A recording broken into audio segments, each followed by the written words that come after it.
మాజీ ఎమ్మెల్యే వైఎస్ఆర్సీపీ నేత చెవిరెడ్డి భాస్కర్ రెడ్డి అస్వస్థతకు గురయ్యారు. దీంతో ఆయన్ని ఆసుపత్రికి తరలించి చికిత్స అందిస్తున్నారు. మద్యం కుంభకోణం కేసులో జూన్ 18వ తేదీన ఆయన అరెస్ట్ అయిన సంగతి తెలిసిందే. అప్పటి నుంచి ఆయన విజయవాడ జైల్లో రిమాండ్ ఖైదీగా ఉన్న సంగతి తెలిసిందే. అయితే వెరికోస్ వెయిన్స్ తో బాధపడుతున్న ఆయన్ని విజయవాడ ప్రభుత్వ ఆసుపత్రికి తరలించినట్టు సమాచారం. ఆయన ఆరోగ్య స్థితిపై పోలీసులు అధికారిక ప్రకటన చేయాల్సిందే. ఈ కేసులో తనకు ఎలాంటి ప్రమేయం లేదని మొదటి నుంచి చెవిరెడ్డి భాస్కర్ రెడ్డి వాదిస్తూ వస్తున్నారు. తాజాగా ఆయన ఆస్తులను అటాచ్ చేయాలని జరుగుతున్న ప్రయత్నాలను ఖండిస్తూ ఆయన జడ్జి ఎదుట వాపోయారు కూడా.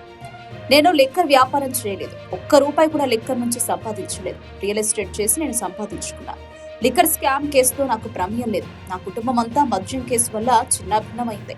100 ఏళ్ల నుంచి సంక్రమించిన ఆస్తులను అటాచ్మెంట్ లోకి తేవడం ధర్మం కాదు. నేను కష్టపడి సంపాదించిన వాటిని లిక్కర్ ద్వారా సంపాదించాలని చెప్తున్నారు. నేను మీకు ఇప్పుడు చెప్పకపోతే నేను నిజంగా తప్పు చేశాను అనుకుంటారు. నిజమేంటనేది ప్రజల్లోకి వెళ్ళాలి, మీకు తెలియాలి.